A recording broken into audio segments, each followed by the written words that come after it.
Japan airlines पर बड़ा cyber attack हुआ है। ये अटैक सुबह स्थानीय समयानुसार 7:24 के आसपास हुआ है।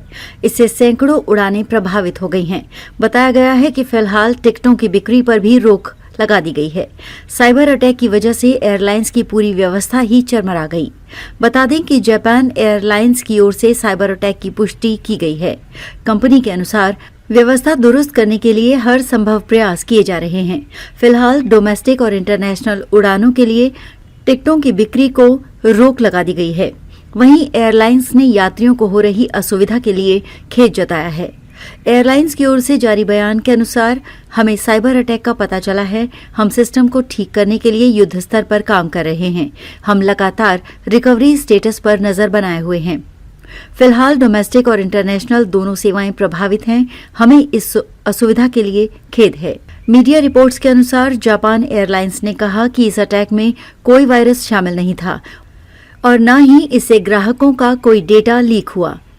उसने कहा कि सुबह तक साइबर अटैक के कारण 24 घरेलू उड़ानों में 30 मिनट से ज्यादा देरी हुई है। बता दें कि जापान एयरलाइंस जापान की दूसरे सबसे बड़ी एयरलाइंस है। जापान की सबसे बड़ी एयरलाइंस ऑल पेपॉन एयरवेज है। ऑल पेपॉन एयरवेज ने कहा कि फिलहाल हम पर साइबर हमलों का कोई असर नहीं है। आपको बता दें कि ये पहला मौका नहीं है जब जापान की किसी बड़ी कंपनी को साइबर अपराधियों ने टारगेट किया है। इससे पहले 2022 में जापान की जानी मानी ऑटोमोबाइल कंपनी टोयोटा पर भी साइबर अटैक हुआ था। इसकी वजह से कंपनी को अपने डोमेस्टिक प्लांट में एक दिन के लिए प्रोडक्शन रोकनी पड़ी थी। साथ ही इस अटैक से पूरी तरह से उबरने में 2 महीने से ज्यादा का समय लगा था। जापान में JAL पहली ऐसी एयरलाइंस है जिसका सिस्टम हैक किया गया है। हालांकि जापान के एयर नेटवर्क पर साइबर अटैक का ये दूसरा बड़ा हमला है। इसी साल 26 अगस्त को जापान के सिएटल टैकोमा इंटरनेशनल एयरपोर्ट का पूरा सिस्टम ही साइबर अपराधियों ने हैक कर लिया था।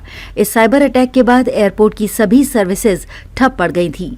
फोन, ईमेल तक ने काम करना बंद कर दिया था। ग्राउंड कंट्रोल रूम का पायलटों से संपर्क पूरी तरह से कट गया था। स्थिति को देखते हुए इस एयरपोर्ट से फ्लाइट्स ऑपरेशन रोक दी गईं। कुछ फ्लाइट्स डाइवर्ट कर दी गईं। एयरलाइंस को मैनुअली काम करने के लिए मजबूर होना पड़ा। फिलहाल जापान एयरलाइंस पर किसने अटैक किया है ये सामने नहीं आ सका है।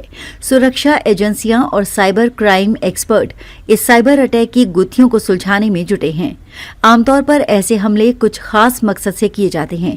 एक्सपर्ट्स का मानना है कि कभी दुश्मन देश भी आर्थिक नुकसान पहुंचाने के मकसद से ऐसे साइबर अटैक करवा सकते हैं। वहीं ज्यादातर मामलों में डेटा चोरी करने के लिए ऐसे साइबर अटैक को अंजाम दिया जाता है। साइबर अटैक से चुराई गई जानकारियों को हैकर्स डार्क वेब पर बेच देते हैं।